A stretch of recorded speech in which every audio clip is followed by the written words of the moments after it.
It's Uncle Chad here for another Fitz Radio. You may have noticed I was practicing on my keyboard again. There are a bazillion settings on this thing, and somebody that knows, well, or would be like in a band, maybe would know how to operate it better than I do. I like it. I like 120 to 129. That is the FX sounds. So like kind of stuff, just crazy sounds. But a lot of it's just like orchestra, organs, like horns. Anyway, I digress. So here we are again. So this time we are going to be reading Chicka Chicka Boom Boom, the old classic, the favorite by many. But as usual, of course, we've got other things to do before we get there. So I'd like to say hello to everybody. Kai, Bray, Ryan, Carly, Lily, Ophélie, and Taro and Ijiro are all the nieces and nephews out there, and all the other kids and adults that are listening to Fitz Radio. So last time, as we recall, we read Choo Choo, which was awesome, right? It's great. Love Choo Choo. But that is done now. So let's see. We've got a couple other things to cover. We're going to do hobo slang, of course, as we normally do with Corey, if we can get him up. Got a new song that maybe we'll use to get Corey up whenever we want him to come up out of his crib. We also got a little bit of news, not anything too heavy, just animal news and a little model railroad news. And then we'll get to reading some Chicka Chicka Boom Boom. So let's get after it. So here, let's see if we can get Corey out of his crib. So let's do the typical. We gotta always ring his doorbell, right? So hello, Corey. It's us. We'd like for you to come up and visit us and do a little bit of hobo slang and maybe help us read some Chicka Chicka Boom Boom. You think you're in the mood? No, I'm not really in the mood today. Not really in the mood today. Okay. What if I sang you a song? Would that help you get motivated to get up? I'm not sure, maybe. Okay. So let's see here. I thought of a song that we could kind of sing for Corey. It's a fun one. It's one that everybody can do. So when I start to do this, I want you guys to like chime in with me, and we'll go through a few times, and we'll help get Corey out of the crib, because I'm sure he'll love this song. Corey, we're gonna sing a song, and we hope you like it so much that you will come out of your crib. Okay? You open-minded? Yeah, of course. I'm always open-minded, Chad. Okay. All right. So this is the song. So if I want to put on a little bit of echo, let's see if we can't get a little.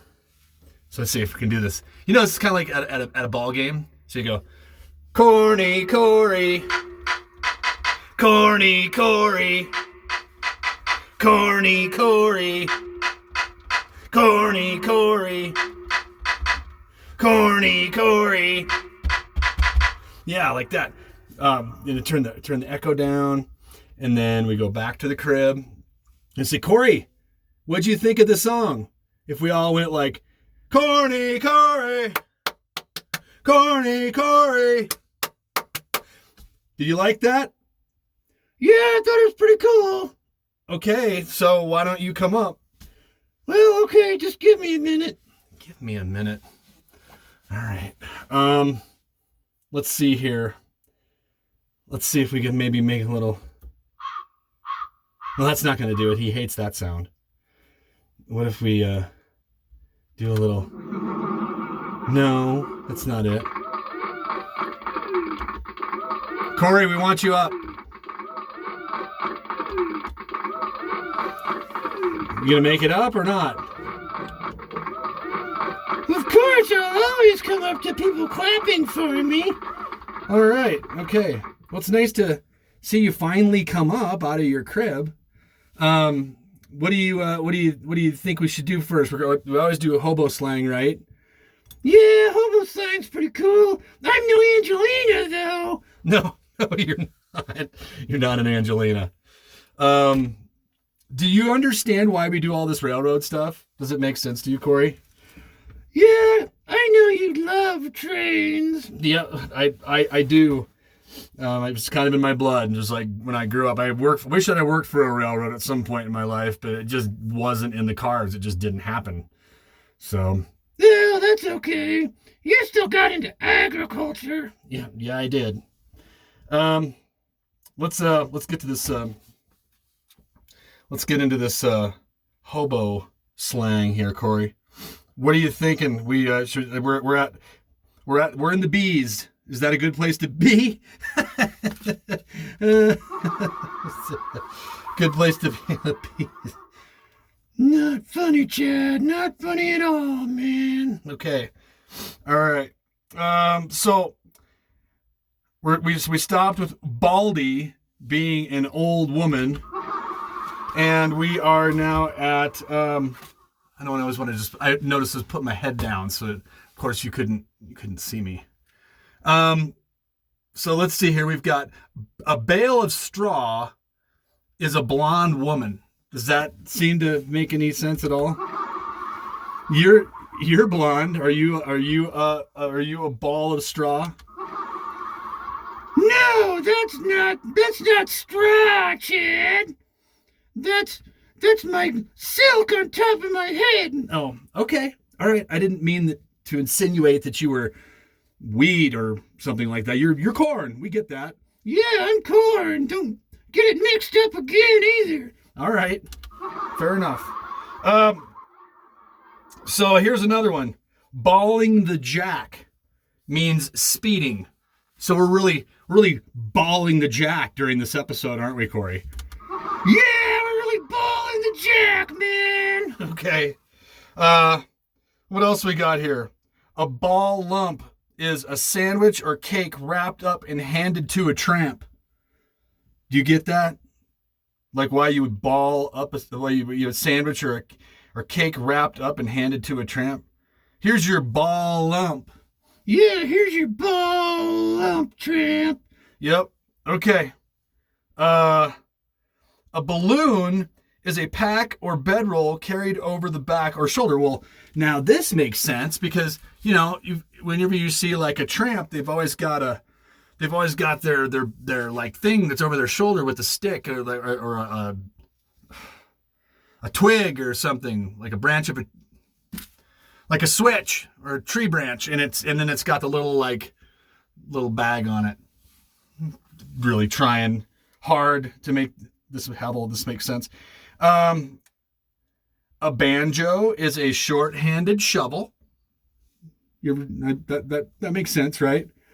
Well, yeah, I think so. Yeah, that sounds like that's interesting hobo speak. Yep. Okay. A Barabee is a genteel, quiet, respectful tramp. You're such a Barabee. Okay. Yeah, I'm not a tramp, and I'm not very quiet. I'm not sure I understand what genteel means, but anyway. I guess that's maybe when they're asleep, right? A barber is to talk and usually too much. I'm kind of a barber. Talk a little too much, right? Yeah, of course. A barnacle, like a barnacle on a ship, is a fellow who sticks to one job a year. Wow, that's pretty cool. A barnacle, I get it. Like you stick on a ship or a whale. Yeah, exactly. Like a barnacle. Like, wow, he's really a barnacle. A barrel house is a cheap, filthy lodging house. Like I told my story about when I went to Odessa in Ukraine on the last episode. I basically stayed at a barrel house. You mean at that old bus station you were talking about? Yep, that was where I was, at a cheap, filthy lodging house. And then finally, number 10, batter is to beg. So I guess beg for food or beg for a ride or beg for other things. Batter. Hobo slang, folks. Right? Yep.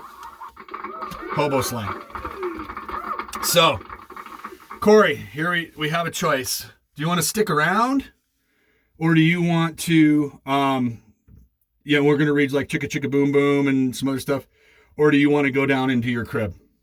Well, last time I kind of took off and went and got some sleep. But I think this time maybe I'll stick around. All right. That's always the wrong one. They're supposed to be like, yay, Corey's going to stay.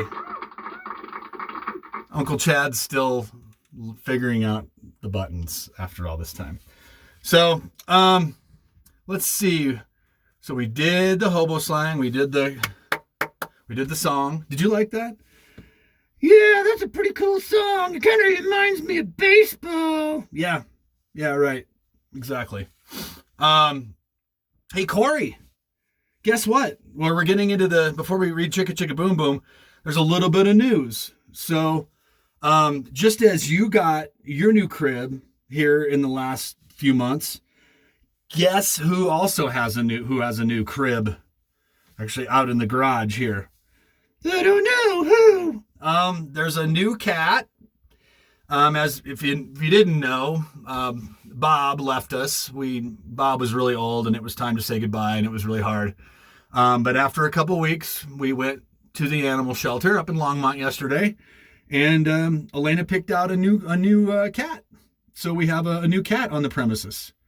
Oh, really? What's her name? Her name is Dot. So we're gonna call her Dottie. So. Oh, that's a cool name. Yeah, it is.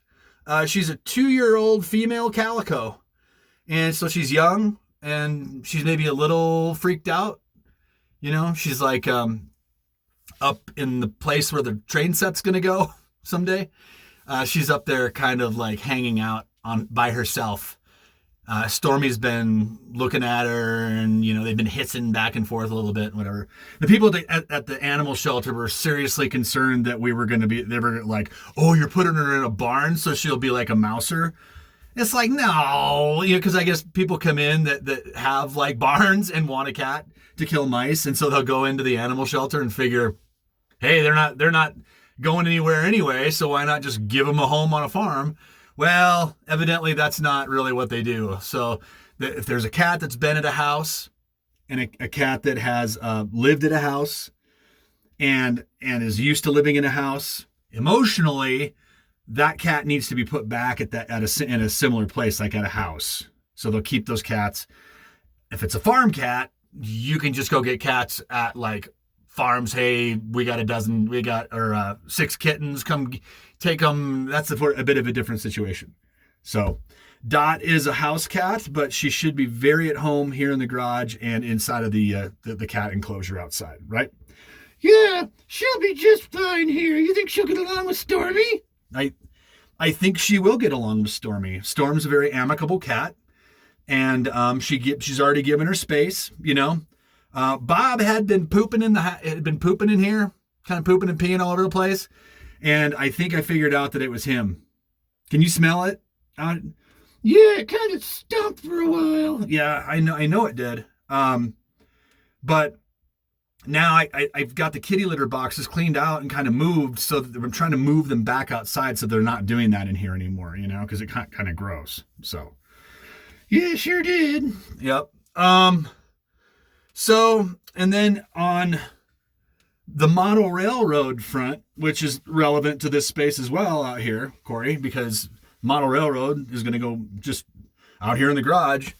So I finished a book. Oh yeah, what book? I finished a book this last couple weeks, and it's by a guy named Pele K. Soborg, and it's called Building a Sectional Layout. And the reason why I'm reading this book is because I'm going to build this in sections so that someday when Julie and I move to North Carolina, when we retire many years from now, I'll be able to break it apart and take it with us and reconstitute it when we get to North Carolina. Oh, wow, that's really smart, Chad. Thanks, Corey. But see, he also, this book, you see a grain elevator and a signal tower. He also explains in here how to model a Midwestern layout. So you can see like that.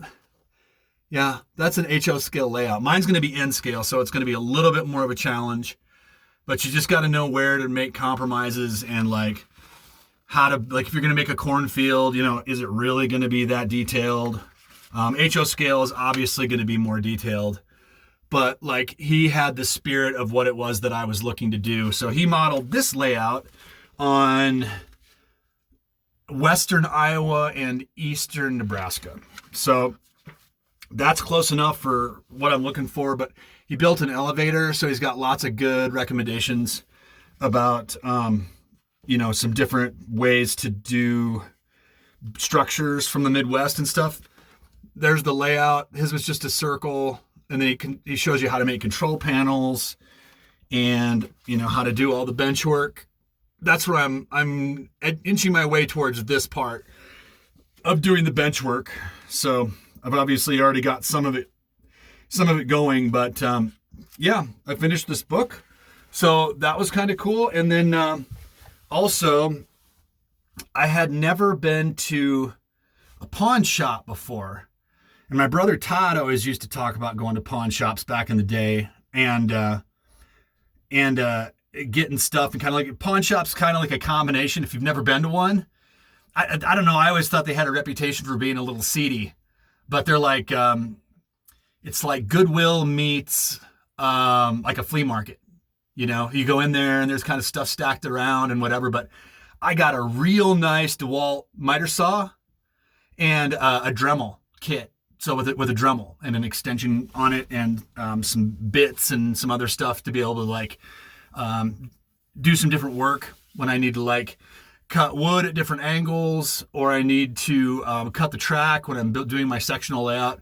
I got those. So, and Julie and I agreed that was my birthday gift. So my birthday's coming up in April, and happy birthday.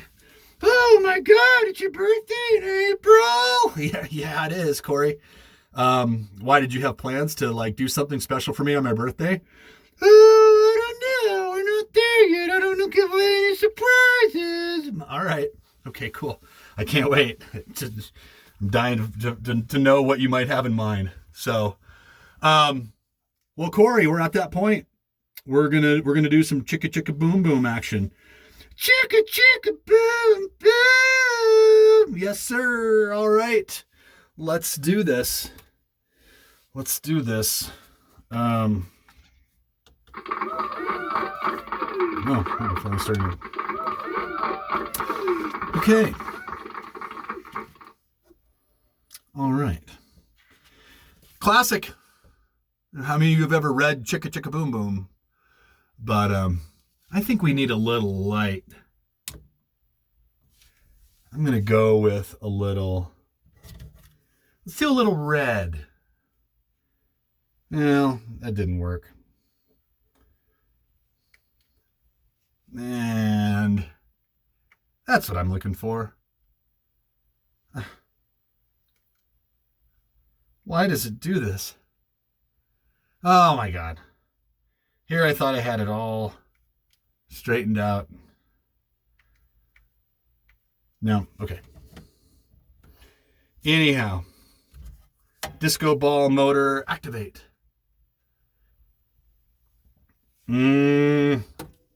Okay, I'm sorry. I got to apologize. Uncle Chad sucks. Can't walk and chew gum at the same time around this place. All right, forget it. Sorry. I was gonna like try and do some lights around, like some red lights. Thought it might be cool. Because like chicka chicka boom boom, you're thinking like it's got a little bit of a cadence to it, but we've already wasted enough time, so I'm gonna just go ahead and read. All right. Holy cow, what do we got there? Look at that. That looks like the alphabet. Chicka, chicka, boom, boom. Chicka, chicka, boom, boom. A told B and B told C, I'll meet you at the top of the coconut tree. Whee, said D to E, F, G, I'll beat you to the top of the coconut tree. Chicka, chicka, boom, boom. Will there be enough room? Here comes H up the coconut tree. And I and J and tag along K all the way up the coconut tree. Chicka, chicka, boom, boom. Will there be enough room? Look who's coming, LMNOP. And QR. What? Are you're reading this? You're doing this? I thought you were just kind of hanging out and... Well, I was going to read some too. If you want me to, if you allow me to, Chad. I don't know. I think that might get confusing for the kids. I think we should you just let me read it. Well, all right, if you have to. Okay. All right. I didn't mean to get you all upset. I'm sorry you're just back there, but it's kind of the way this place is designed. I don't have much of a choice, you know? It's all right. Okay. All right. Sorry. And Q, R, S, and T, U, V. Still more W and X, Y, Z. The whole alphabet up the... Oh, no. Chicka, chicka, boom, boom. Skit, scat, scoodle doot, flip, flop, flee. Everybody running to the coconut tree. Mamas and papas and uncles and aunts hug their little dears, then dust their pants. Help us up, cried ABC. Next from the pile up, skinned knee D and stub toe E and patched up F. And then comes G, all out of breath. H is tangled up with I, J, and K are about to cry. L is knotted like a tie. M is looped, N is stooped, O is twisted, alley-oop, skip, scat, scoodle-doot, flip-flop, flee. Look who's coming is black-eyed P, Q, R, S, and tooth T. Then U, V, W, wiggle, jiggle, free, last to come, X, Y, Z, and the sun goes down on the coconut tree. But chicka, chicka, boom, boom, look, there's a full moon. A is out of bed, and this is what he said. Dare, double dare, you can't catch me. I'll beat you to the top of the coconut tree. Chicka, chicka, boom, boom. There it is again. All right. We did it, Corey. You did it. I just sat here and didn't get to say anything at all. Well... I don't know what to say, Corey. I mean, I would just, let you read a little bit of it, maybe, if you want. You think, is that what you want to do? I don't know. I was thinking I could just sit here and hang out with you a little bit more. We could just talk and whatever, but I don't know if I, Oh, that put him away. There goes Corey. Okay. Well, all right. So, what are we doing next episode? If anybody still watches, because I'm so entirely disorganized. Corey, what are you doing? He's away. Oh, he's upset. Okay. This next book, everybody kind of knows this. I don't know if maybe kids haven't heard it or not, but it's fun to read it. So it's the story of Hansel and Gretel. That's going to be our next one, and it'll probably be in a couple weeks. So, yeah, with that, I'd like to say goodbye to everybody. And if I screwed anything up, I apologize. So I'll try and do an exit here. I'll try to go back to this, because this is like the bane of my existence. Let's do it again. Let's do it again.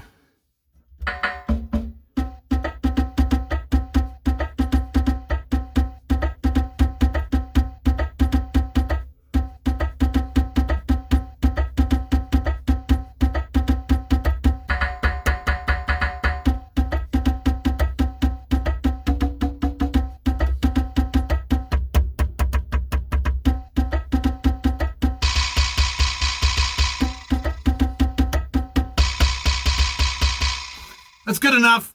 All right. Bye, everybody. See ya.